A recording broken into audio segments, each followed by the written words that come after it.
Parang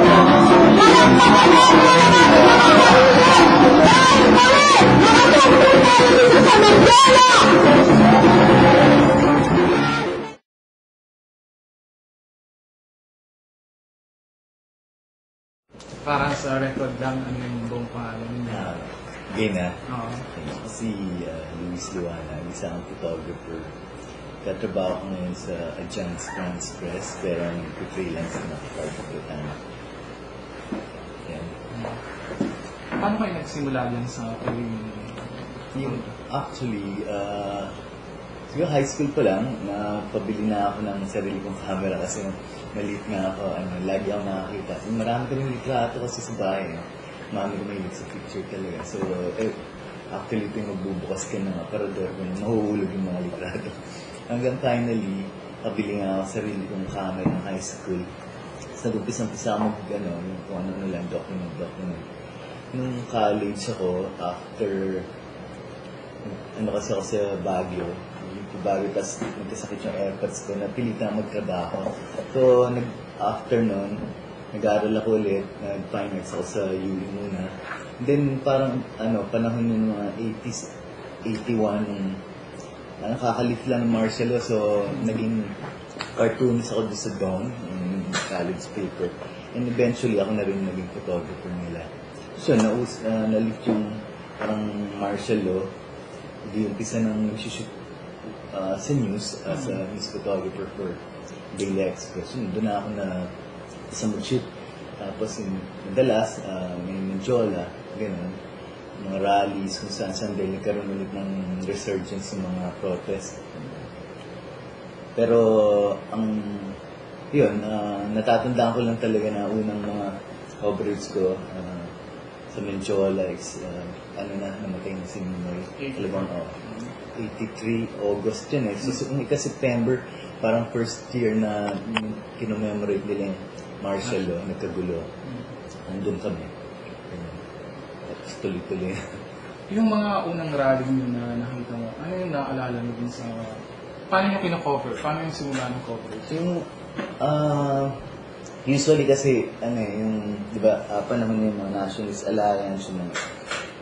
Basta nagko-cover ako usually for yung sa mga linya ng workers eh. Kasi yung parang gusto kong subject. And then, at one time, nagkaroon ng malaking rally sa dinidenounce yung martial law na September 21. Naalala ko yun yung first time na talagang sa memory ko bukod nung bata pa ako yung mga first quarters na.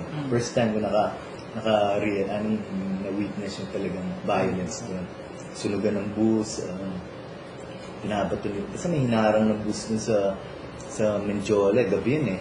Tapos yung sinusunog nila, tapos ang dami hanggang nagkaputukan na yung mga granada, ganun. May mga namatay na police, mayroong mga tinmaan ng granada from our side. Tapos yun, nagkagulo, talagang ang gulo-gulo. Yung talagang parang lahat ng tao, nag-iba yung kilos nun dahil nung pagkamatay niya. Taga saan ka eventually? Kasi sabi mo na witness na may aalala ka? Hindi, nung bata pa kasi ako, taga Quezon City ako. Tapos dito sa neighborhood namin, mga kuya-kuya, gano'n. Elementary ako. Maraming mga KM, mga SDK, gano'n nakikita ako. So, at one point, gumagawa mga barka, mga klase ng elementary. Parang gumawa ako ng mali. Kasi nakikisunod-sunod na ako doon sa curious na ako yun. Mga rally, nakikita ako na doon sa mga Philippine Science. Tapos one time, birthday ko, sinama ako ng mother ko sa Congress, yung old Congress. Tapos biglang nagkagulo. Yun yung parang first na bloody demonstration na nakita ako. Daming sa Quiapo. Habulan sila, gano'n. So yun, parang tingin ko, yun ang naging, parang naalala ko. Gusto kong yung action, yung i-document yung kasi parang martial baby ako eh. So, nag-shoot ako nung unang makuha ko yun. Parang mga nakikita ang problema, gano'n. Yun lang. Pero sa school paper, yun na yung parang chance ko na kasi mahilig ako mag-painting. Yung daddy ko, mga artist sa bahay. Lalo hindi ako magaling mag-painting na realistic. So, yung photography yung pinaka-expression ko na mas madami kong magagawa. Yung pag-cover mo talaga, trabaho niyo na doon sa Daily Express. Tapos nangyari yung ganun Hindi, ka-violent. actually, sa Daily Express, hindi pa eh. Nung nag-bulletin na ako nun, kasi yung Express, martial law newspaper yun eh. Ako yung pinakabata ron. Umalis na ako ron. Tapos kinuha ako ng Tempo. And at the same time, nag-shoot ako for 80 nun. Kukobra ko doon dahil umpisa na, feeling namin nun, parang yung napaka-importanting period, gano'n, yung mga kabatada kasi lahat ng mga photographers din. Wala, araw-araw lang, nag-shoot kami sa kali. Halos araw-araw nun, merong rally kung saan-saan eh. So yun na naging buhay namin. Wala namang iba, minsan walang outlet. So kahit na hindi sa trabaho, kasi hindi ginagamit ng bulletin yun. Hindi ginagamit ng yung mga ibang, lalo yung mga shoot namin nung yung post Aquino assassination. Wala, daming censored yun. So ang naging outlet ko nun yung mga wires, kasi sa wires at least walang censorship. Nagagamit yung picture sa Newsweek, gano'n. Tapos alternative media. Parang gano'n, yun ang mismong talagang outlet. Gaano kalaki na ng alternative media? Yung nagkaroon na ng mga parang daily dispatches halos. So every week meron na yung Mr. News. Tapos nagkaroon ng, hindi nagbibigyan ko ng yung Philippine Science. Lumalaki, tapos ang dami na, yung Malaya, yung Reform, yung mga gano'n. Yun ang Tapos at some point nag-exhibit kami, okay, nag-work kami for yung mga institute dati, yung mga NGO na ngayon. Yun. Dito sa pag-cover ng mga event na ito, na protesta, mga ganun, ano ang unang hinahanap niyo? Well, kasi di ba siya nakakasawa? Hindi, actually, kasi siyempre, emerging photographer kayo yung bago. Kikita mo nung una, siyempre, parang news lang siya, gano'n. Pero, nafe-feel mo na yung history, parang part ka na nung kasi, yung may feeling ka na may use yung ginagawa mo, kasi, yung panahon ng oppression, mga gano'n, ang daming hindi tapos ako, kaka-akin ko lang from pagkabata, gano'n. So, na-feel ko na yung in my own way, kasi hindi naman ako naging aktivista talaga na yung organisado, gano'n. So, yun na yung papel ko para sa tingin ko statement namin ako. Parang message ko na may pakita lang yung nangyari without yung social realism kasi Ano yung madalas na gamit mo? Yung pagsusot mo? Nung una, SLR, yung stills Canon. Tapos dumating yung panahon, nag-shift ako sa Olympus, yung mga basta mechanical cameras pa yung analog film. Tapos, black and white. Talagang black and white. Doon kami, yung bakang ko, binibili ko talaga ng film. Di ba, nakikikain na lang sa barkada ko, gano'n. Basta magkaroon lang ng film at makapag-develop. Nung professional, in a way, professional mo na yung pagiging photographer, sabi mo na sa sensor yung iba. Tapos, yung iba na ilalabas Oo, ilalabas sa inyo. Yung resources nun, paano ang issue? Parang sinasarili mo ba yung iba o yung iba? Hindi, kasi lagi kang, personally, meron ka laging film. Yung importante yung, hindi ka nang bibigyan ng, yung opisina, bilang yung film na pang-assignment talaga. So, lagi kang bumibili ng film para sa sarili mo. Tapos yun, document hanggat maaari, shoot na shoot eh. Parang takaw namin sa film nun eh. Sa may film, boy ka na. Sa mga, dun sa mga wire agencies na para sa labas, ano ang madalas na pinipili mo? Usually, violence yun. Karamihan yung pag nasasaktan yung mga tao, yung gano'n. Tapos yung struggle, yung mga dispersal, karamihan gano'n eh. Tsaka yung, kasi nung uso kami, nung nag-gano na ako, uso din yung mga portraits ng mga tao talaga yun. Parang wide angle, out in your face na mga Tapos lagi kami nasa gitna pag may gulo, gano'n. Paano mo pinaghahandaan yun? Nasa gitna ka at alam mo magkakagulo? Nung umpisa, nung bata ka, parang hindi mo pa mararamdaman yung akala mo, hindi ka tinatablan eh. Kaya nga ako, ang dami kong mga peklets, mga nalagi sa mga strike, gano'n. Mga ticket line, nababato ako madalas. Minsan, napupuk pa ka rin. Pero, nung una, wala pa kasing survival, di pa kami natitrain nung parang training sa hostel environment. Mas di kagaya ngayon, lately na lang, mga 90s meron ng mga training kung paano magawa. Pero noon, paano Noon, trial and, yung, tapangan, mukha mo yung panangga mo, gano'n. May time pa nga, talaga nagkakagulo na. Magkakasama kami, actually body system. May kabady ako na si Alex Baluyo. Lagi kami nasa harap gano'n. Gumagapang kami kung saan nandun yung Tapos, kabilisan ng takbo kasi siyempre bata ka, agile ka, gano'n. Masaya, nakakatakot, pero hindi mo na naisip nun eh. Ano yung relationship niyo dun sa mga nagpo-protesta sa police? Yung police kasi at one point nakapagtrabaho sa Western Police yung una sa Lexus bata at yung kapadadali sa amin itatapon sa Western yung unang training ground mo. Pero personally, syempre hindi papahalata na yung parang yung nararamdaman mo para doon sa kabila yung mga kumikilos yung mga ganun. Pero nandun ka lang, nung kasi kailan neutral ka talaga, wala ka masyadong medyo pa nun eh.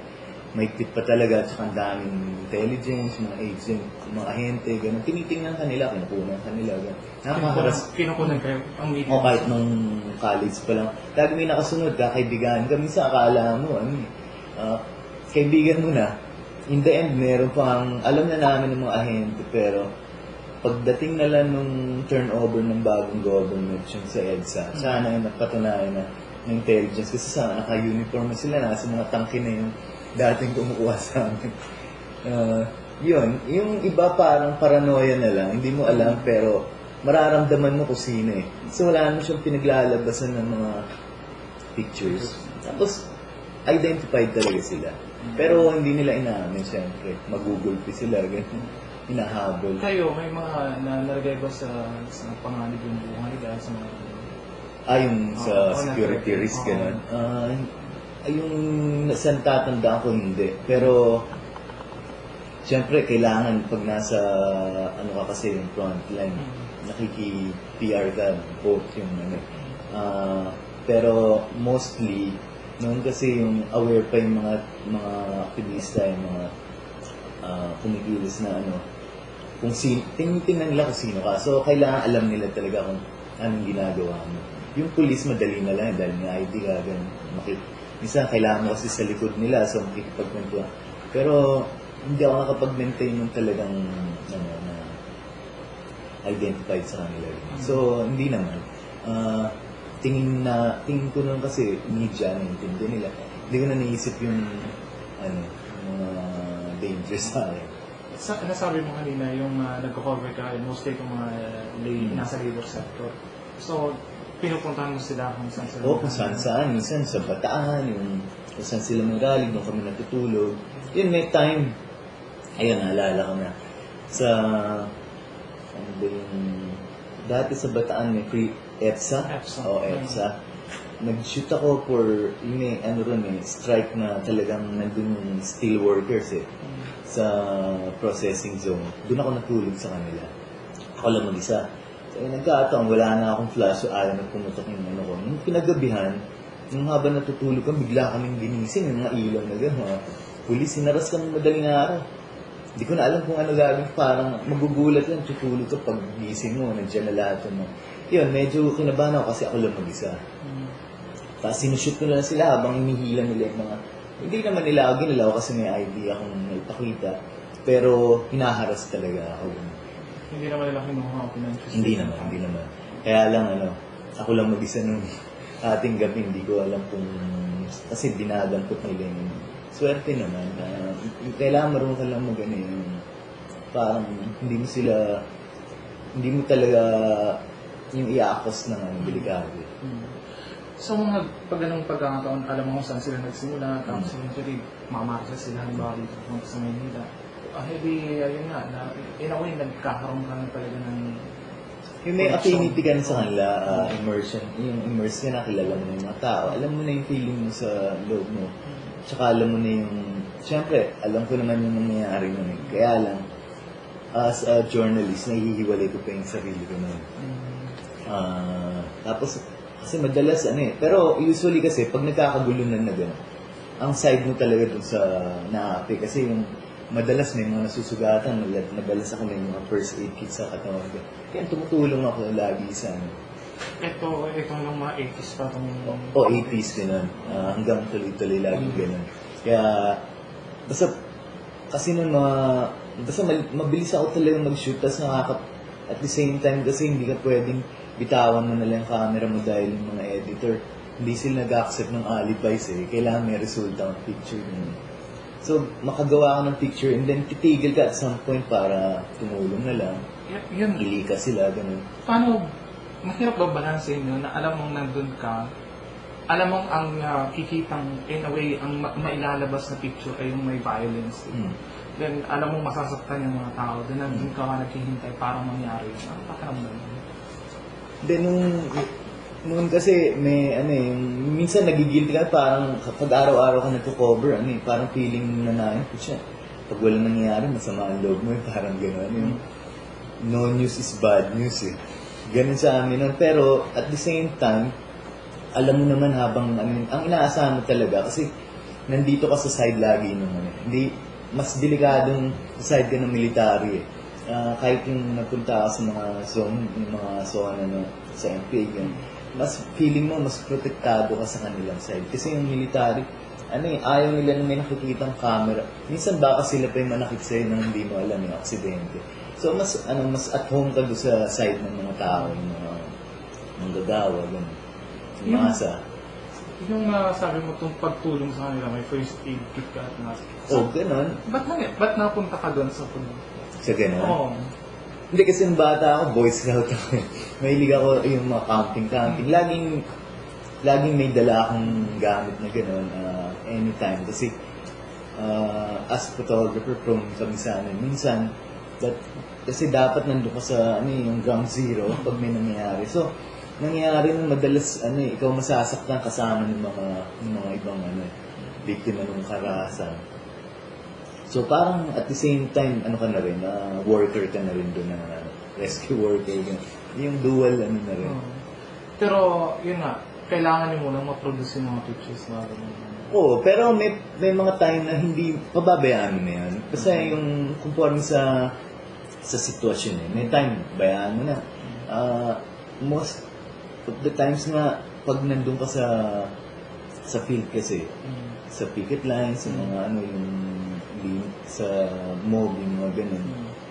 Nakakalimutan mo na rin gumawa kasi nakikipagkwentuhan ka sa'yo na alam mo yung story nila, yung integration, mas marami kang kwento kaysa sa kuha. Pero pag kailangan aware ka na lagi, kunyari yung camera mo parang nakatali lagi sa Ako nung bata ako ganun Basta lagi nakaganyan yan para pagka may nangyari, isang ganun na lang. Yung reflex mo, kuha ka na lang. So, yun, habang nakikikwentuhan ka, yung experience, ganun, handa ka na rin kagad. Alam mo kung saan ka tatakbo kasi pinapakiramdam mo yung exit, kung saan parang pinipre-visualize mo na yan bago ka pumunta rin Ano ba ang nangyari? Ano mga picture na mga. Pero at the same time, pag nag-unfold na yung event, totally mag-iiba yun So, kailangan alam mo lang yung sa katatakbo, sino mga tutulungan mo. Kasi minsan makikita ito pag nagkabugbugan to, pag maganda to. Handa ka, puprotekta ka rin na boss yung gano'n, di ba? Huwag niya parang gano'n. So, yan yung mga nangyayari ng panahon na yun, mga ganun ka. So, pag titingnan, ito yung panahon ng martial law pa, di ba? Kakatapos na. Yung inaabot ko yung medyo martial law and end of martial law. Tapos, immediately after. Gaano pa dalas yung mga, naalala nyo sa Mindiola, yung mga protest ka? Dati halos araw-araw, every other day. Nandun kami parang reunion. Reunion nga yung feeling yung nandun kayong lahat. Kwentuhan kayo, tapos nakikita na kayo, bukasan tayo. Meron na kaming kasi talagang nag-escalate na yung yung pagkilos ng mga tao ng laban sa gobyerno. Paano kayo binibigyan paano pala dinidesisyonan kung medyo lang i-cover Saan nagagaling yung minsan doon sa mga parang media coordinators, meron na liaison gano'n. Tapos at the same time, tinatawagan nila yung same contacts Tapos alam na tapos minsan yung mga yung pati mga pulis, alam na nila kung sa ganun kalawak ng intelligence, alam na nila. Tsaka major lagi nun malalaking bulk ng tao, yung movement ng tao. Hindi lang ngayon na minsan pito lang, like may rally ka sa may dakos na. Noon talagang madami o malaki na. So sa mga pangyayaring ito, mula nang mag-cover ka ng simula ng 80s, tapos hanggang sa mangyari yung 1987 na Mindoro Massacre, gano'n kayo pakita dun sa pangyayari? Hindi, nung araw, yung... Hindi, actually, ano na kami ron, na-hone ka na yung skills mo dahil minsan meron pa nga doon, naalala ko yung bago mag-mensual. Basta tuwing mga September 21, tsaka yung mga gano'n. Mga anniversary. Oo. Minsan nag-overnight kami ron, doon lahat yung buong grupo. Tapos the morning, yung right pagpitik ng ilaw ng liwanag gano'n, nandiyan na yung mga host. Tapos takbuhan na talaga. Meron nga mga na-recover na negatives lately, pinadala ng agency ko kasi ang tagal na after 20 years. Gulat ako, nakita ko yung mga umaga, lahat nakatapang gano'n, mga tubig, yung talagang halos gano'n ng hanggang finally yung yun, wala naman dapat mangyari ng araw nung yung Menjola. Galing ako sa isang sortie, naalala ko yun, si Cory tsaka si Chris, may parang political sortie sila sa Nueva Ecija. Doon ang assignment ko for AFP na ako nun. Wala akong ibang kasama. Yung chief namin, si Romy Gakad, nasa abroad. So ako lang nun. So kailangan ko maglagari. From there, pumunta ako dahil merong rally nun sa Liwasang Bonifacio. And then, yun nga, yung mga magsasaka, pupunta sa So, ang malaking bulk ng tao nandito sa Liwasang Bonifacio, tapos nandun din sa Menjola. Ano nangyari dito? Muna kami unang dumating kasi yung bus namin from parang dumaan sa Loton, from Nueva Ecija. Tapos, pagdating doon, may mga tao ng pagtaas ng main rally, nag-converge na sila sa Menjola. Galing kami from Ayala Bridge, papunta ron. So, hindi kinabot yung umpisa talaga ng Menjola massacre na yan. Pero, malayo pa lang kami na babalitaan na yun, nung nandun na ako sa may Corona, yung lumang yung Jollibee na yun. Ganun na kalapit. Nakita ako, may mga lumilipad ng mga bote. Dami. Yung palitan. Bote muna eh. Parang nagkakaasaran ng mga tao, gano'n. Sigawan. Tapos biglang nagdatingan na yung parang yung stampede ng tao papuntang papuntang Ayala. Hindi siyempre kami, pasugod kami, tumatakbo kami. Pagbuka pa lang nung naririnig ko na yung putukan, hindi ko pa alam nangyari, tatakpan. Pag ng mga taong gano'n, nandito na kami bigla sa gitna. Ang dami ng mga nakahiga, tapos kikita mo yung isang wave ng mga tao galing sa mismong harap ng frontline. Parang dagat na nagtatakbuhan doon, ang dami mga sinelas, mga sombrero, umiikot kasama ng hangin Tapos nagbabarilan na, may mga nakahiga na doon sa gitna, ang dami, mga karamihan, naalala ko mga nakapatig mga naka-rubber shoes, gano'n. Tapos lumapit na kami doon, kinakausap na namin. Pagkatapos mo mag-shoot habang tumatakbo ka, nag-shoot ka, and then nakita mo na nakahiga sila, umuungol, inaangat namin. May nakausap pa nga ako, kala ko buhay pa siya, umuungol. Sabi ko, ano ba ang Pag angat mo gano'n, bumagsak yung buong parang utak mo doon sa pavement, dapat yung gano'n. Tapos, mayroong hinihila, tapos may So, ang nangyari sumunod nun, nag-shoot na kami ng habulan, pagkatapos nun, tigil na ako ng pag-shoot, nagkarga na kami ng mga tao. Dinala na namin sa gilid, sa may Miriam Webster, may tinago pa kami mga tao, pero maya-maya konti, nilalabas mo ng mga pulis, parang hide and seek ng mga biktima. Tapos yun, habulan na, hanggang dulo ng tumakbo kami hanggang dulo ng Divisoria. Yung iba, umabot hanggang press club. Ang daming tao nun tapos sumunod na bali ng gulo, yung pagkatapos ng pulasan na ganun, batuhan, baril, nakikita pa yung mga bumabaril mula dito sa side. Hindi lang nakakuha kasi nandun pa sila, ako nandito. So may isang side yun? Sa side ng Menjola Bridge. So nandun sa may CEU part o San Beda? CEU. Ganda rito, may mga nakaganon na. Tapos, dun sila tumitira. Kaya nakikita may bumabaligtad pa Tapos, pero nandun na kayo? Nandun na kami noon. Nagbabalansin lang tatamaan ko. Hindi, kasi may mga poster. Tapos yung sumunod, may mga jeep na nakapuli. Ayun, armed to the teeth, mga naka-mask. Tapos sinusuyod na nila yung mga tao, gano'n, hinahabol, puro Kasi high-powered yung mga guns nila nun, kasi uso yun yung pagkatapos ng revolution, yung EDSA, people power. Ang gaganda na ng baril nun yung mga galil, mga kung ano, tapos may mga Thompson, tapos mga tear gas, gano'n. Kompleto na ang forma nila. And then yun pagkatapos nun, after ng mga ilang hapon yan palubog ng araw, ganda ng araw pa nga nagkakarga na kami ng mga makikita kami gano'n.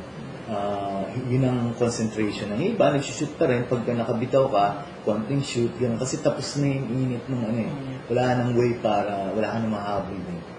So tingnan na yung mga casualty, syempre.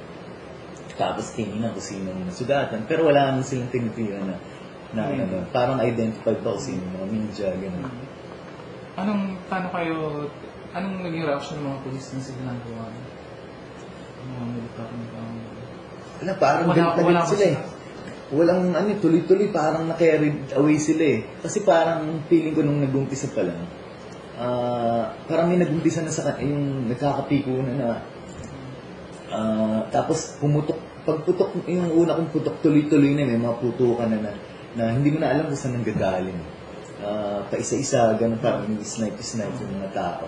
Kaya hindi ko nga maintindihan minsan pag sinasabi na 14 lang yung parang patay. Kasi nung alam ko yung bilang namin yung panahon, mga 20 plus Kaya hindi ko, pag tinatanong ako, hindi ko alam kung ilan talaga yung patay. Pero alam ko mga 22, 23, hanggang 26. Siguro yung iba, tinabi na dahil ang kwento nun, may galing sa pulis na kwento, may galing sa mga sa amin sabi, yung mga farmers, yung mga peasant ng Quezon, kasi may mga nakikilala na ako pag nagpupunta ako. Tapos sabi nila, nag-R&R doon, mga NPA doon. Tapos nakisali doon sa maaari naman, kasi yung uniform, pag ikaw nasa side ng military, nakikita ang maraming nakapati. Nung time na yun, biruan namin, basta naka-Adidas, o kaya nakabata na, NPA yun Yung panahon na yun, gano'n. Yun ang biruan, official shoes of the NPA. Actually, kanina, nilalagbig ko nga yung mga pictures na galing sa'yo. Tapos nakita ko, sabi ko, popular masyado yung Adidas. Adidas. Parang yun, kasi nun parang stature yun. So, pag may galing sa Maynila, dadalo doon, o kaya suit niya, bigayan na naman Pero, never na nagsusuit dati yung mga tao ng sa rally ng military kasi mainit noon. Mainit talaga. Pero doon sa panahon yun? Oo, lahat. May mga rolled up sleeves, ganun. Hindi mo na masabi. Tapos doon sa mga tinamaan? Sa tinamaan, karamihan, ganun. Kung may mga pictures na ako na nasa laptop ko, ganun Pero iba talaga mukhang magsasaka. Pero kasi nung panahon galing silang lalayo, di ba? Yung uso yung mga lakbayan nun Nakasama ako one time, lakbayan from Laguna hanggang Maynila, para sa may Quezon galing. Talaga lakad yun, dire-diretso yung lakbayan talaga. So, yun, ganun. Hindi ba kayo sinito ng pulis? Anong kinukuha niyo yung mga bangkay? Saan sila dinatid? Nilalagay sa ibabaw ng jeep. Yung jeep, meron pa alam ko yung kinumander nilang jeep ng Peoples yung kasi uso nun yung GV o kaya parang kit na renegade ng pagdating ng araw, naging renegade ng gano'n. Yung mga kit na jeep ng People's Journal, yung gano'n, kulay puti siya na may press. Pinapatong lang nila si Babo ng hood, gano'n. Tapos yung iba nakahiga lang. Yung mga police, lahat ng nila, inipon nila sa gitna ng parang pinaka-intersection ng medyo streamer, machinel, saka gano'n doon. Pero yung mga tao, hindi ko na naalala kung paano talagang dinala mo. Yung mga karaming patay na nakaibabo. Basta parang dinidisplay nila Naka-display doon tapos nandun yung mga, naalala ko yung Capcom head pa nun, si Montana yata, yung nandun siya. Tapos si General Cabrera yata ang nun, all-in Hindi ko sure, pero nung panahon parang General Cabrera yung pinaka-superintendent ng Western. Hindi sila masyadong nakapapil doon. Yung mga Capcom na yung take over. Saan din nila ito? Anong nangyari doon sa nilagay ng mga bangkay sa mga sasakyan? Yung iba, dinala na nila. Ewan ko kung saan. Hindi na namin nasundan. Pero kinake-over ng police yung kasi nandun sila sa ibabaw Tapos yung iba nakahiga pa, hindi ko na alam kung paano na. Kasi umalis na kami, deadline yun, sobrang, ano na yun, alas 5, gano'n. Kailangan mo ng mga film pa yun, mag-develop ka pa, tapos i-print mo pa, ipapadala mo pa sa, ano, ang daming ginagawa pa. No? So, hindi ka pwede pag-wires kasi kailangan maabutan yung deadline ng mga dyaryo. So, dala-dala mo ngayon itong lahat ng mga film na ito? Oo, balik ako sa opisina. Tapos, ikaw mismo yung nag-develop? ako nag-develop, ako nag-edit. Tapos, pinadala ko na. So, the next day nga, buong Europe, from side ng AFP, ginamit yung mga litrato. Halos lahat nakita ko. Kasi may play report kami sa the next day. AP1, AFP0, yung gano'n. Tapos malalaman mo kung saan paper lumabas. Buong France or buong, basta Europe, kasi yun ang lugar na AFP. Lahat front page yan, yung mga naalala ko, yung Liberation, yung mga, meron kasi doon, sa iba-ibang Le Monde, yung mga French newspaper, karamihan eh. Tapos, siyempre, nagtabi rin ako nun kasi medyo nagsasideline din ako for yung US agency, Gamaliason. Yung ibang outtakes ko, pinadala ko sa Manila. Ano pakiramdam nung nakita mo na yung mga picture? Hindi, yung picture, ano na lang eh, nung pagkatapos na, nare-realize ko, yung kausap ko kanina, yung gano'n, hindi ako makapaniwala kasi kinakausap ko pa yung mga iba, yung iba umungot, tapos pagtaog mo, ano na eh, tapos yung iba gumagapang, yung mga nakakagapang, alam ko nakag-survive sila. Pero talagang duguan, yung iba talagang hindi na nakaalis akong sa lugar eh. Bagsak na talaga rin. Siyempre sa dark room, usually after yung clear na yung smoke, gano'n, doon mo na mararamdaman sa dark room talaga eventually yung feeling eh. Kahit anong kunan mo. Minsan, kasi naalala ko nun, hindi pa uso yung mga internet pero nagra-radyo na ako nun personally, yung VHF. May parang amateur yun ako nun. So may mga grupo, habang nangyayari, nagtatransmit ako sa frequency namin. Yung sabi ko nangyayari, pinarinig ko sa hindi sila makapaniwala. Ayaw nila maniwala, parang kahit ako parang re-report ako sa kanila gano'n. At the same time, nagkakagulo. Shinare ko sa kanila yun kasing parang internet na yung radyo. Yun ba yung unang pagkakataon na talagang nandun ka sa harap ng balilan? Hindi, marami na akong bago yun, yung mga crime, gano'n, mga hold up ng bangko, yung mga, pero yun yung parang major na talagang nakakagulat. Tapos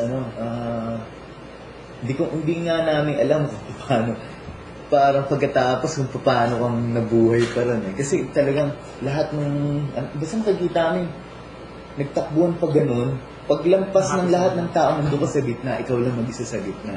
Yung kasi lahat sila, pag ganun eh, kasi ikaw papunta ka ron, kaya habang gumagano sila, pag bitaw ng tao, wala na sila. Nandun ka sa gitna at polis yun, tapos nagtatakbuhan doon. Pero, adrenaline rush na yun, dire-diretso ka na, ito na yun, Tsaka na kami medyo competitive na kami, kasi ang daming mga putinong dito, yung mga foreign journalists, mga correspondent, nakikiagaw kami sa space. Kahit nung panahon na yun? Noong panahon na yun.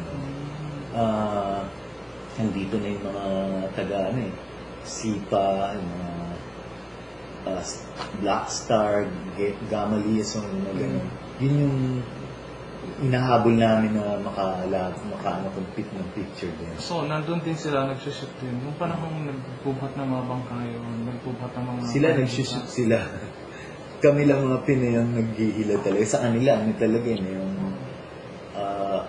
at saka siguro, kasi dami ko nakilalang tao, hindi sila talaga, pag nandito wala silang feeling for gun. Alam nila yung parang boundary nila. Yun, alam nila, I'm a journalist, ganun. Black and white sa kanila yun eh. Sa atin, pag Pinoy ka kasi, malaki yung gray area ng yung line ng so, madalas mag-blur yun eh.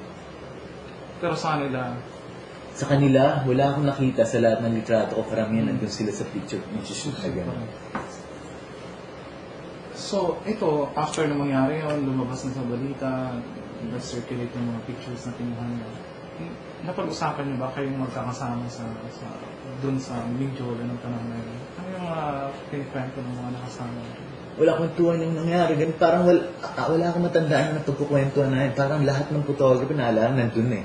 Lahat sariwa sa isip nila. So, hindi na nagkukwentuhan eh. Ang tagal nga, halos ang tagal na wala ng litrato ng Menjola Massacre. Mga ilang years ago na lang bago naglitawan ulit yung mga picture na yun. Ewan ko kung bakit. Yung iba nakalimutan kasi parang nabaon na yun Nung nauso nila yung mga multiply, mga flicker, mga ganun, tsaka madali na mag-scan mga negatives. Tsaka na lang ulit naglabasan ng TNT yung Ba't yung nawala? Bakit ako, yung akala, kasi yung negatives ko pag-aari ng AFP kanila yung So, sa AFP kasi, tapos mag-shoot, ipapile na, papadala na sa France or sa Japan. Tapos, yung ibang natira ko, ginupit ko, pinadala ko sa agency ko, sa Gamma Liaison. Nag-stay doon for 85 hanggang 2 years ago. Hindi ko alam na may negative pa. May isa natirang negative na naputol ko na itago ko pala. Kasi maganda yung litrato. Yun lang natira ko negative. Pero may mga lost negatives ako. Nung nabasa ko sa internet, isang dating taga-Newsweek, sabi, if you know, if you have films or negatives sa Gamma Liaison, tinatapon na nila yung mga nila. Hanapin, tawagan niyo sila, isi-send nila sa inyo. Pagka hindi niyo parang inangkin yung mga properties niya, susunugin ng nila or gano'n. Kasi nag-dupe na nila hindi ko matandaan kasi ako na nagtatabas sa if hindi ko pwede gamitin yung pangalan ko. So naalala ko, may girlfriend nga pala, yung girlfriend ko na, yung wife ko, ginamit ko yung pangalan niya as parang nickname, non-bigger ko sa kanila. Nung chinek ko yung website na binili nila para tinanong ko, is there by any chance some negatives na ganitong pangalan? Dominic David, sabi ko. Sumagot, meron daw. Tapos na-trace nila sa pangalan ko nga. Tapos pinadala sa akin isang buong kahon ngayon. Meron ako ngayong slides sa kanan, yung mga panahon ng 80s na magulo. Hanggang doon sa, ang una ko tinignan yung, Menjola Massacre. Ito. Tapos yung umpisa ko ng scan, gano'n. Ilagay ko sa vlog ko. Tapos, hanggang finally may naglabas yung Jimmy may naglabas ng okay. So, between among journalists na nag-cover noon, hindi siya napag-usapan. Hindi gaano. Wala akong nahala. Kasi ang lang, ganun, ikaw. Wala nakakaalala ko sino-sino kami noon Parang ngayon na lang, nandun ka pala, nandun ako. Yung nagkakalabasan na lang ulit. Tsaka nagkaalaman ko sino-sino. Kasi ako, akala ko ilan lang kami. Pero nung tinitingnan ko mga pictures at saka nagkakakwentuhan, na-realize ko, ang dami pala, lahat pala ng photographer na nagko-cover, halos nandun. Wala lang lumalabas na negatives. Ewan ko kung anong iba.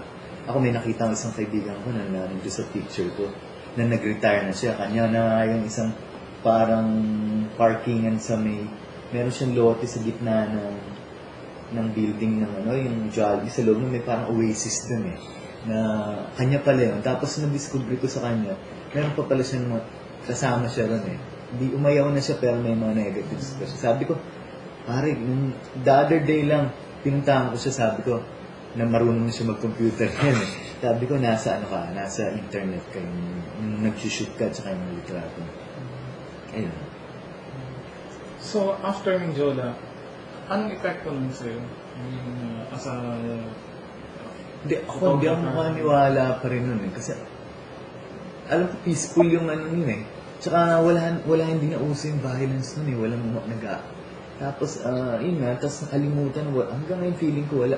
Hindi, gusto kong balikan kung sino-sino mga nandun Parang kayo, iniisip ko yan, pero wala resources Ano kaya balikan ko yung mga dating nandun, tapos i-document ko sila sa ngayon.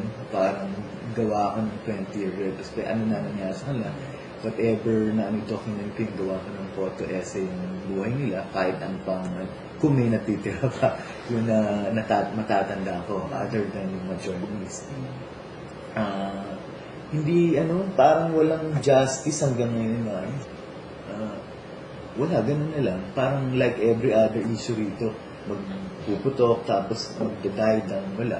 Hanggang ngayon pa rin, kaya napaka-contested ng era na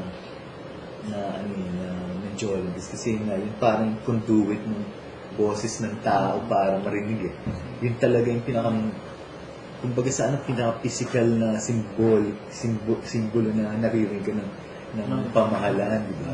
Tapos yun ang pinaka-babantayan nila. kaya nung may some other ano pa yung parang incarnations ng mga pangyayari, kagaya nung nandun ako nung yung the day na nawala si Erap, ganun din.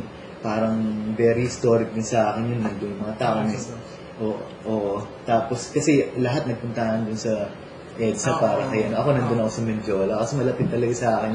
Tsaka nung araw na tatakas na si Marcos, yung nag news conference sila sa TV with Ver and ano, tsaka yung mga nag-discover ni Ram. Nandun kami sa Mendiola noon, nag-declare na state of emergency. Nag-flashback sa akin pa ng mga Manila Times.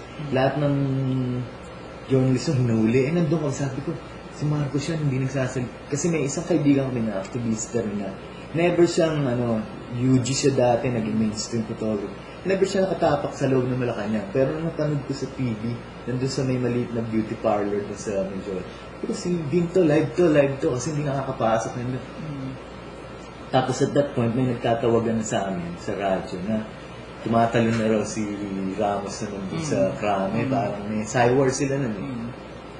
Yun yung, tapos yun na nga, nung gabi rin na tinake over yung buong Malacanang, nandun ako noon, yung after ng yung EDSA, umalis na sila. Sila Nakapasok kayo? Yung huli na. Hindi ako kasabay ng volley kasi nung nangyari ang assignment ko sa may embassy, nakikita ko may movement ng mga gamit nila Marcos doon. Weird yung assignment ko, wala nakaalam nun eh. Nandun lang kami ng gabi yung dalawa. Embassy? US Embassy. May mga gamit si Marcos na dinadal? Oo. Sa likod ng through kasi na-discover namin kasi ang daming yung gabi yung tapat lang ng US Embassy office ng AFP. Kaya puntahan mo nga yung nagkakagulo na sa nandun na lahat mo. So ako pinapunta rin sa embassy. Sumunod ako doon sa may Harbor View. Yung sa Harbor View, nag-standby ako. Kasi may mga pitika ng ilaw galing sa dagat. Yung may signal mo. Ganun. Alam mo, may nangyayari. Sa embassy, madilim. Ang daming mga truck na pumapasok. Tapos maya-maya, nag-stay ako sa likod ng US Embassy. May nag-dock na barko. Nagbabaan mga tao. Mga military, pero yung iba naka-bihis na eh. Saan kayo galing? Ganun tinatanong. Wala, galing kami sa excursion. Pero, kilala ko yung mga mukha nila tsaka mukhang military. Sila pala yung mga naghatid nung yung gamit galing sa Pasig River. Tapos mga escort sila. Parang na sila, pinauwi na gano'n. So, nung pagkatapos nun, takbo na ako sa, inabutan ko na lang yung na-looting na doon sa loob ng Malacanang. Pero wala nang tao sa Mindoro. Marami pa rin, nagkakagulo pa rin sa dulo eh. Wala, lahat nandun na sa loob. Sa museum.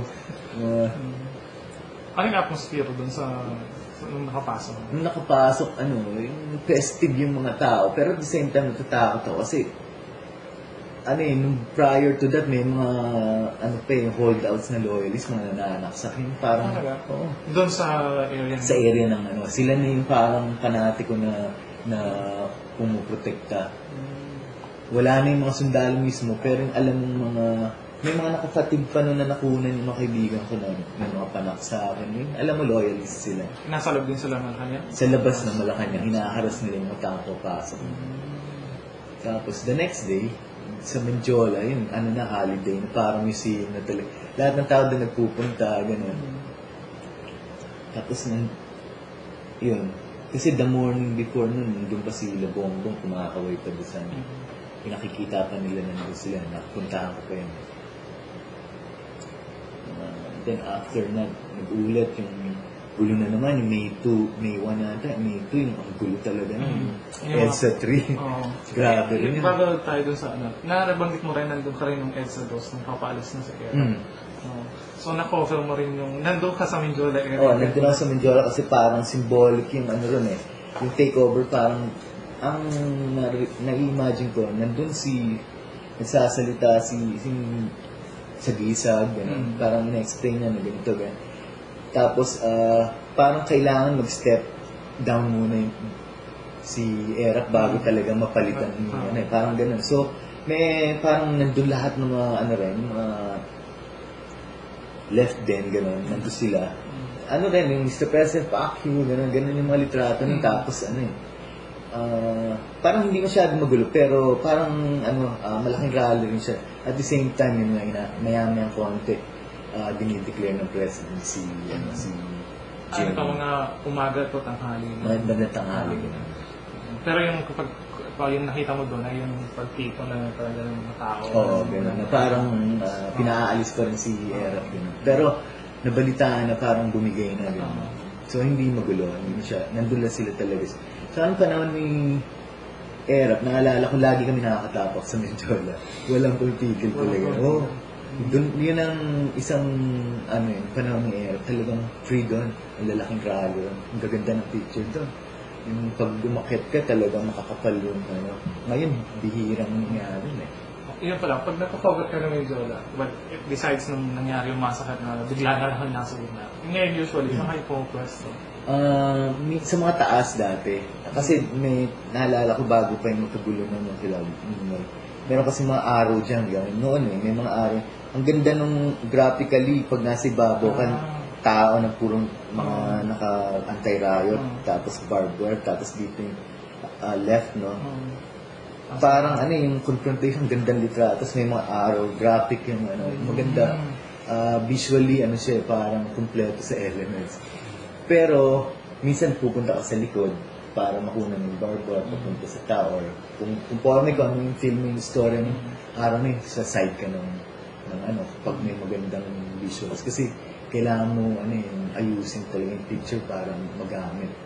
Kasi talaga naglalaban na kami for the one picture na magagamit na International Herald Tribune, New York Times, so kailangan siksik, yung ko-compress mo yung mga tao. Medyo may may formula. Madadaya na rin yung Pero pag talaga maraming tao, kahit na anong gawin mo, maraming tao. Pero pag butas-butas, kahit anong daya mo, hindi mo. So, bababa ka na lang, kukunan mo na lang yun ng up close. So, hindi ka pwedeng, kailangan, realistic representation tunay na nangyari. Hindi ka pwedeng mag-debate na, bawal talaga yun. Yung iba, nagdo-drawing sila, pero hindi. Yung iba parang, napansin ko sa'yo itong recent, na habang kinakandak namin itong proyekto, na parang, nasa mga ilang rallies na parang pinag namin. Yung ibang mga nagra-rally, parang nagbabago yung pagkilos or behavior pag nakita mo yung media. Yun ang nakakainis ngayon. Dati, siyempre, noon ang nagbabago lang kilos yung mga loyalist Kasi nagigirabid sila pag nandiyan na yung Parang, kasi ang camera kasi hindi talaga objective yan, ever magiging objective. So, pero lang kung representate yung parang kukunan mo yung straightforward ganyan. Kaya, kasi yung camera, in between ka na nung nasa likod mo and event, never ka magiging objective, just subjective. Pag sinilip mo na yun, siyempre ihanap mo na ng angle mo, tsaka yung background mo, kung saan orientasyon mo, di ba? Kaya yung mga tao, isa na sa skills na mapipick up mo, yung pagiging invisible. So, yung ikot ka lang ng ikot, pwede kang mag-shoot nang hindi ka mahalata nila yun. Or, mabilis ka lang na hindi sila titingnan gano'n. Pero lately kasi lahat na nakatingin, di ba? Lahat na talaga pinopoto up na lang. Wala ka na magagawa rin, kundi sumabay ka na, hanap ka na lang ang angle na mukhang as much as possible faithful to sa totoong nangyayari. Parang gano'n. Yung, sa tingin nyo, in a way, may factor din yung media. Oo, meron. Malaking factor. Sabi nyo, pinaphoto-op na lang. Oo. Yung ngayon, lalo na yung sa mga tabloid, pupunta yun sa isang press conference. Dati kasi, mayroon may event, press conference lang. Mag-ano muna yung program, mag-a-adject yung mga tao, talagang yung flow ng hanggang sa dulo, i-ano nila yung pinaka-photo opportunity picture, di ba? Ngayon, pagdating ng mga tabloid, yung mga dyaryo, kasi nagmamadali lagi yun Sampak kung pumunta photo op muna. Mauuna na yung picture, aayos na yun. At saka hinanda na rin nung nagra-rally, kung anumang or yung, alam na inisip na magbukas may photo op. Kasi hindi pupunta yung tao pag di nila alam yung journalist kung anong mangyari. Pipili ka na, i-weigh mo kung saan ka pupunta that day. Mas may significance So, yung iba, kasama na yung lunch na pinupuntahan nila. Lalo na yung, sad to say, pero totoo yan. Yung, mga taga-CPD, lunch ang pinupuntahan. Secondary na lang yung event. Pero kasi kami, ang hinahanap namin talagang nangyayari, yung breaking news o kaya kahit general news, ginaway na, sige bukas, ipas na natin. Piting na natin kaya TFN o laging meron dyan sa DAR. Kung ito ang uso ngayon na issue, yun yung talagang dapat. Sahanap ka ng angle na either abstract or realistic representation para i-present yung issue na mas importante. No, nabanggit mo kanina yung EDSA, yung May 1 na torpedoes. Usually tawag EDSA 3. Parang sa akin, ang bulo-bulo. Ano yung, paano ka napunta doon? Ano yung take mo doon sa nangyari? Actually, ayoko magpunta noon kasi alam ko yung mga loyalists, yung mga basta yung mga PMAP, ganun, magugulo talaga yan. At saka, para silang mga, alam mo yung sa, nga bang palabas, yung Lord of the Rings, yung orcs, yung kumikilos na lang sila na parang mindless na, Kasi nung araw na yun, tsaka parang tingnan lahat sila parang ka-drugs eh. Hindi, sila parang galit na galit sila. Hindi mo alam laging, yung... Saan ka nagsimula nung pag-cover sa Nung nagsimula ako gabi kasi may problema na ako sa mata nun eh. After 2000 kag-glaucoma ako. So, that night, minomonitor ko siya sa radyo. Nasa Ortigas sila. Madaling araw, no sense kasi mag-shoot ka kung delikado eh. Kasi nangububugbog yung mga yun eh. Ganun. So, nakamotor ako noon. Wala akong kasama magmotor. Cloudy yung mata ko. Di pa naghanap ako isang kaibigan ko na artist at the same time. Si Lian. Lian na sabi ko, punta na tayo. Ikaw magmotor ikaw mag-drive ng scooter ko.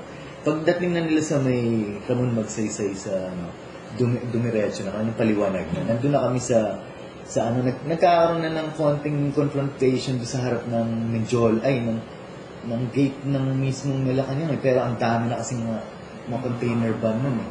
Pero dito sa side natin pinanggalingan, galing doon sa may likod sa Santa Mesa, medyo tahimik na tao. Ang gugulo nila pero biglang may magtatawag kakain. Pagtas nilang kumain, tahimik na naman sila. Tapos maya-maya, pagka nagutom, parang gugulo na naman yung hindi mo sabi anarchist o parang ang gugulo nila, walang... Yung ginagawa? Ba't yung iba yung magugulo? Yung lahat hinaharas nila, ikaw, ba't ka nandito? Yung ganun, tutula ka, ba't mo ako kinukunan, yung ganun. Tapos nambabato sila, yung ganun. So, kailangan magaling ka, pare, ganun. Magaling ka, kasi nagsiship yung nila, yung emotions nila, yung temperament nila. Wala bang nagmamanage nung wala, lahat marshals ng baga? Meron pero hindi, parang hindi identified yung mga leader nila. Tapos may mga nakapila may mga sasakyan sila nun na may nag-distribute ng pagkain. Pagtapos kumain, masaya na naman, parang pacified na naman. May konti parang gulo na naman. So eventually nakarating na kami doon, nagkakatakbuhan na ron. Barilan ng rubber bullets daw, sabi na gano'n. Tapos batuan na talaga, ang gulo. Tapos yung mga tao parang rabid sila. Yung mga naalala ko yung mga palabas na mga zombie, gano'n. Gano'n ang nila. Tapos nagbabatuan talaga, ang daming tatamaan sa ulo. May mga photographer na tinamaan, may mga... Pag nag-shoot ka sa kanila, delikado ka talaga. Either ikaw ang papatayin ka nila. So ang makuha ko nun, right after na magkagulo nun, tinakbo na sila ng military, umaga, nagtatanghal. Ang mga dinatnan ko na lang, baliktad ng mga kotse, mga sinisigaan nila yung mga sasakyan ng mga... Sa Along Menjola to Oren? Menjola. Dito pa lang, sa may CEU pa lang, may mga nakabaliktad na sasakyan ng ng mga military, hanggang police, mga... Talagang meli talaga. Pagkatapos, ang mga litrato, may police naglalakad, yung nakabaliktad na kotse, umaapoy pa. Tapos, gano'n, tapos nagpupukpukan, ang gulo. Ang gulo talaga, hindi kagaya dati na pag sinabing isang grupo na, kaya left na isang grupo, atras tayo, di ba? Naayos sila, hindi, wala, parang kanya-kanya na ibang-iba yung, hindi ko ma-explain kung naiintindi nila yung pinaglalaban, o parang, tingin namin, parang nag-field trip sila Yung field trip doon, tapos parang ang gulo lang, parang ang saya nilang, yung mindless ano talaga, isang buong community dinala ron, pinangako ang bibigyan ng breads, tapos pagka walang pag nandun na, kahit ano na pwede nyo gawin, yung angst nila, pinakakawalan talaga nila. So yung ganong sitwasyon na magulo at may mga nasisira, hanggang saan lugar yun? May Jola Containers, may Jola? Hindi, sa gate na gate ng Malacanang, nandun yung nakaipit na yung meron pang container ban, tapos lahat ng photographer nakasiksik doon kasi binabato sila na ang gulo nun. Nung inaabot ko na yung maliwanag na kaya na ng mata ko mga alas 5 na yan dyan.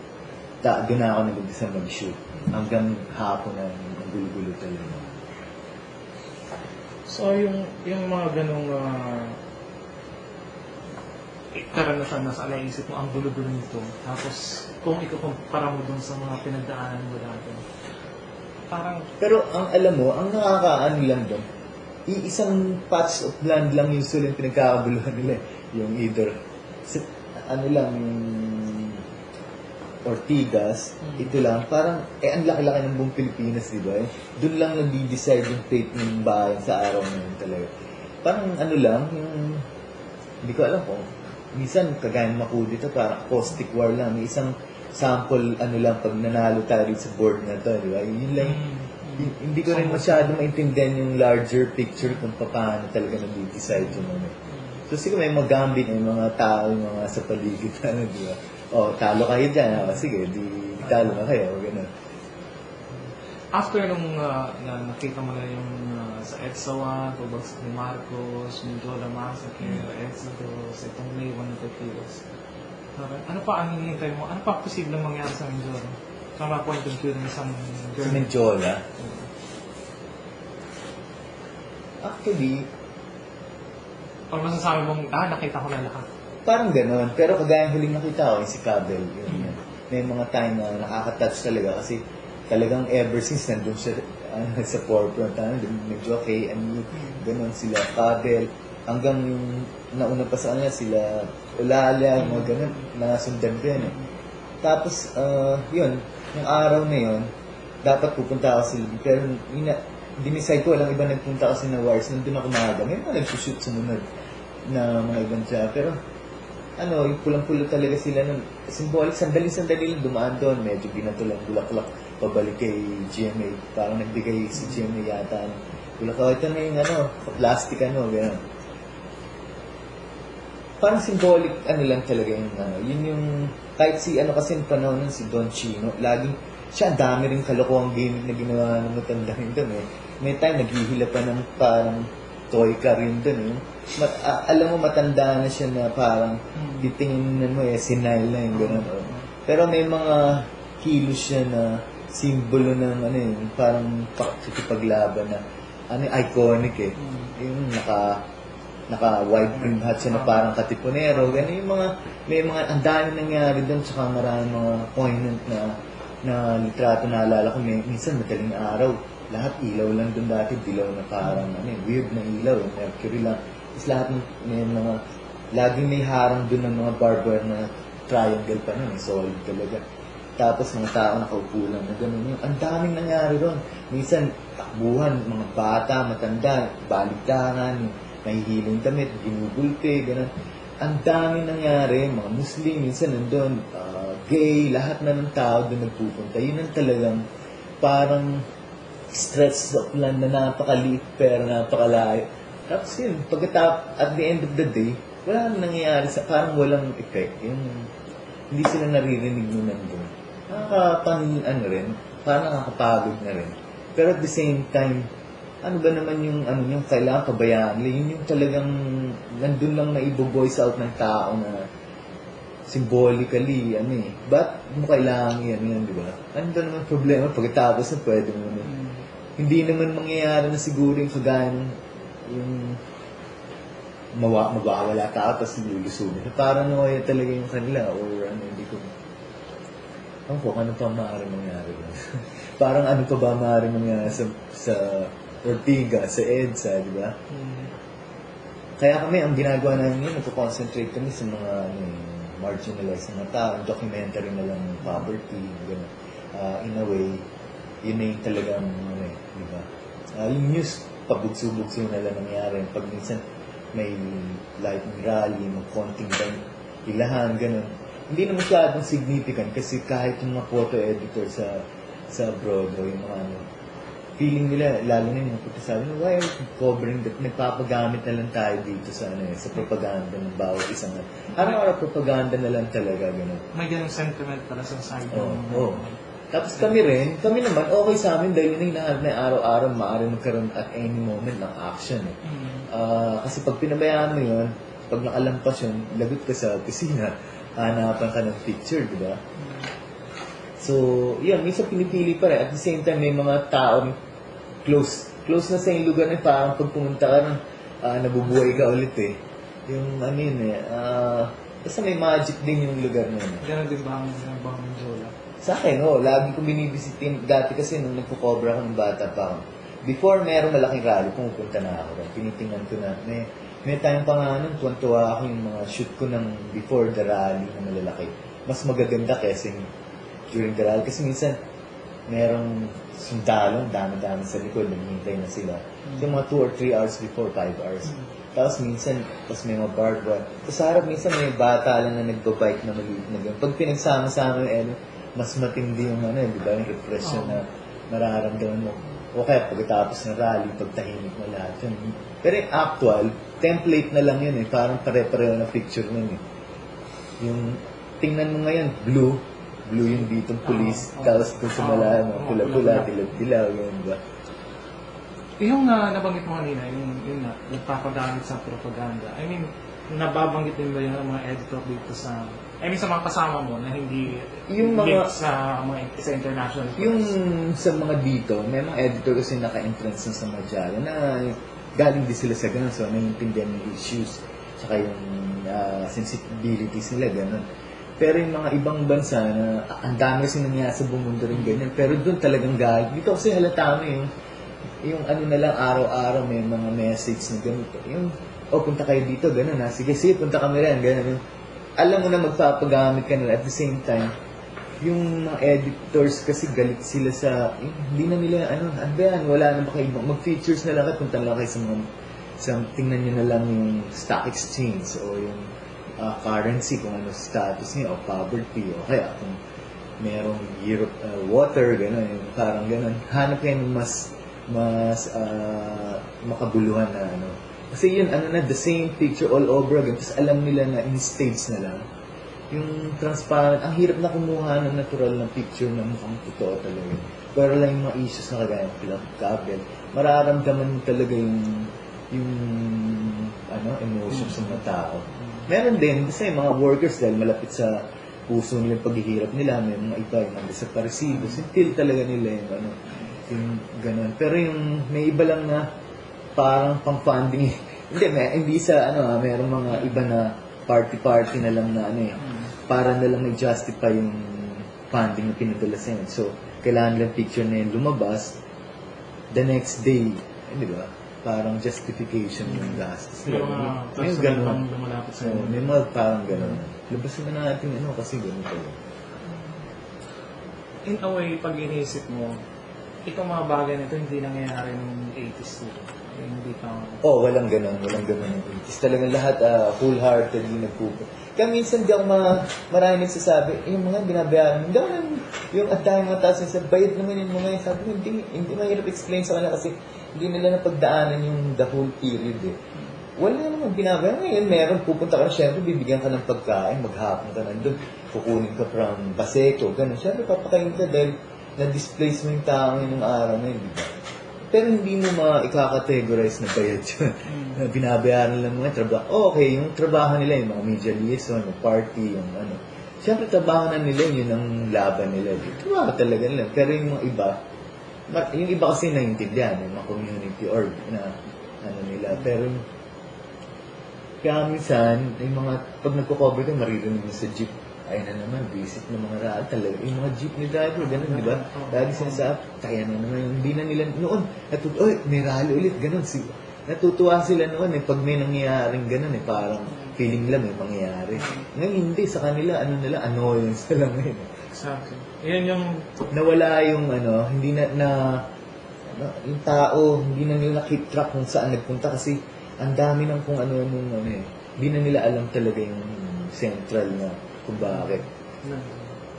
Kahit nakikita mo araw-araw may rally, ganun na lang.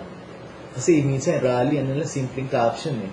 Kasi ako napagtrabaho ko for isang tabloid, yung Tanod. Alam, sabi identified nyo kayo first gentleman or something sa government. Pero araw-araw nagsushoot ako ng rally. So minsan mapipilitan kayong ang kukunan nila mga portrait na lang ng tao. Kasi pag may GMA na, hindi gagamitin eh. So ipapakita mo na lang yung galit, yung ano. So, gano'n na yan, napifilter na lang yung ano, di ba? So, yun yung mga issue din talaga ng, in a way, censorship. Censorship. Ikaw naman, meron ka rin self-censorship. Pag tingin mo naman minsan na ridiculous yung ano, hindi mo na rin, agad minsan, may nakubera na kung food crisis, press con. Sumama lang doon sa mga taga-CPD kasi wala kang sasakyan. Umi-stop over muna sila doon sa lunchtime press con. Hindi press con, pagkain. Kaya, ipipresent mo, may mga simento yung pagkain, di ba, food price, wala na. Tapos lalagyan mo ng simento yung bagong pagkain para lang i-symbolize na, ano ko, kung siguro meron, pag binasa mo yung ano, syempre maintindihan. Pero ang hirap explain sa, bakit meron, may mga simento sa ibang pagkain, di ba? Kung ano-ano na lang na gimmick, na wala ng ano eh, ang hirap na inventohin kasi talagang, hindi mo na sa tingin mo parang ito kayang yun nga propaganda o gimmick na lang siya o photo op na lang talaga in a way nag-contribute din yung media. Oo. Kasi nung simula nandun kayo nakikita nila kung gaano ka-powerful. Talaga naman nagagamit yung media, and at the same time as media practitioners rin kasi meron ka rin, hindi na uso ngayon yung talagang gitna ka lang kasi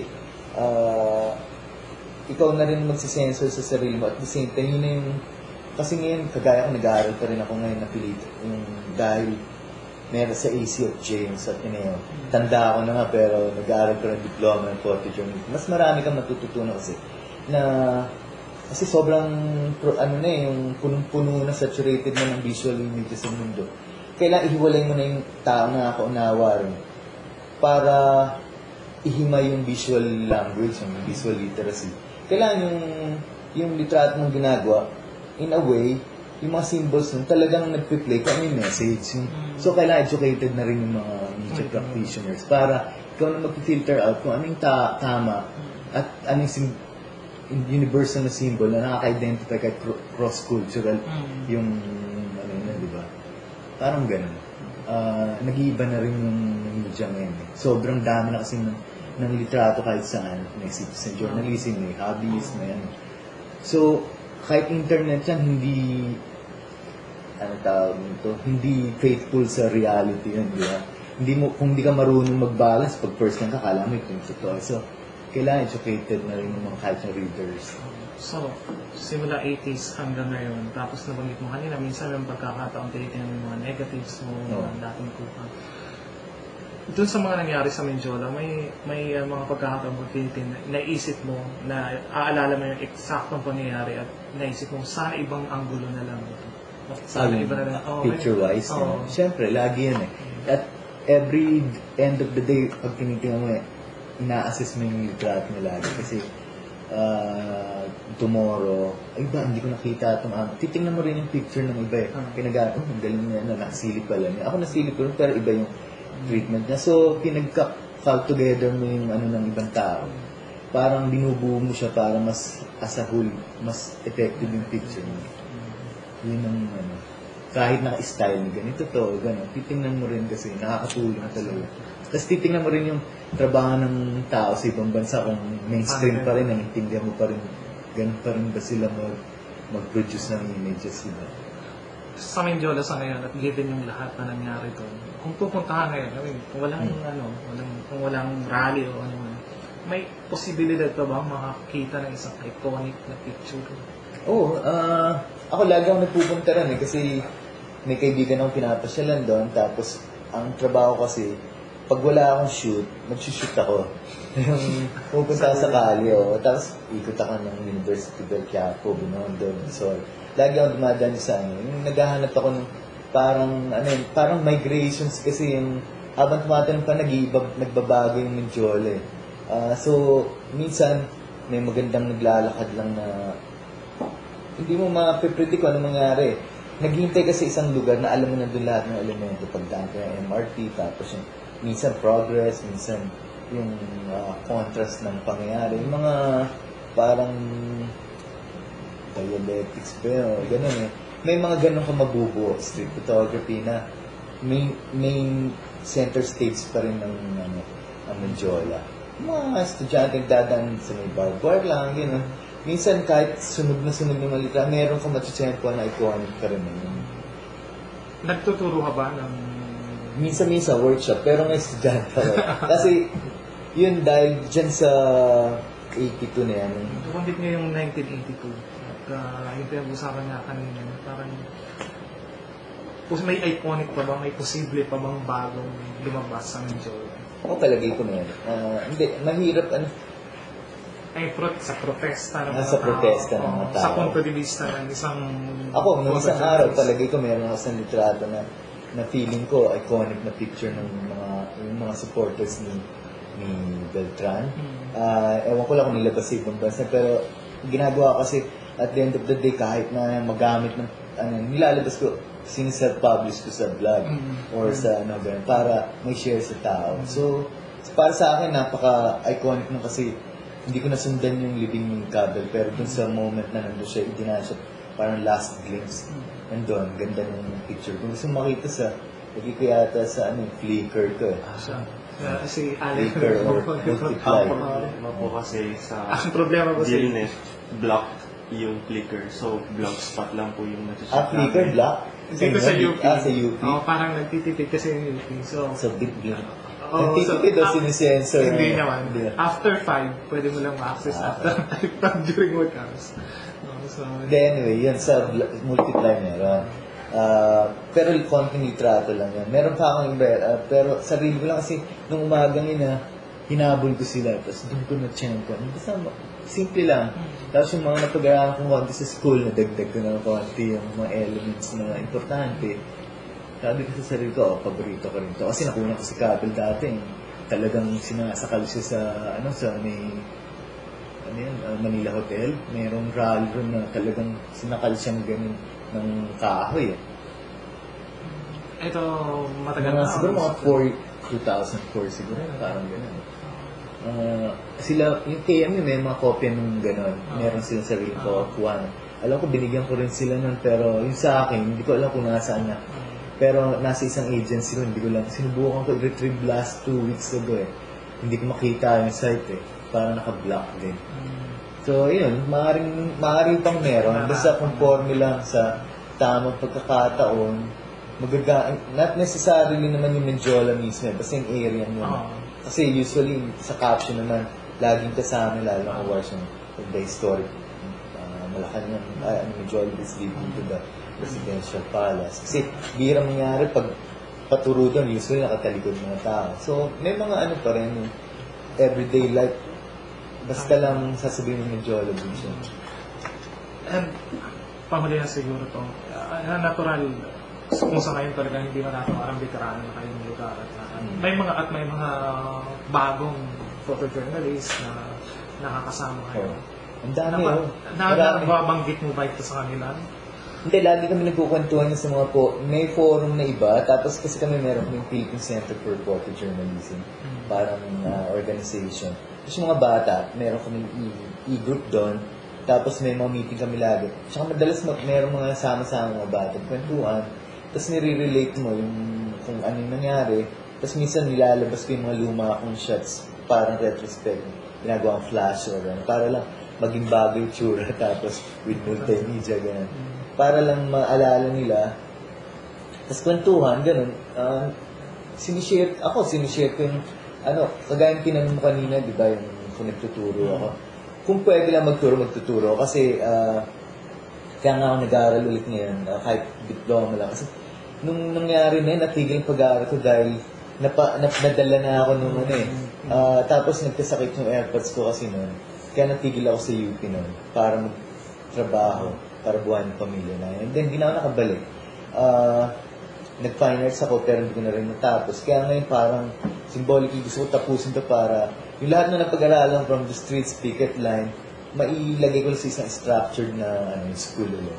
Tapos hopefully, nagtuturo ako sa mga workshop, yung mga forum, gano'n, minsan yung ako. Hanggang dun lang. Pero informally as a teacher, pangarap ko yun. So, dun muna siguro. Okay. Salamat. Salamat. Salamat.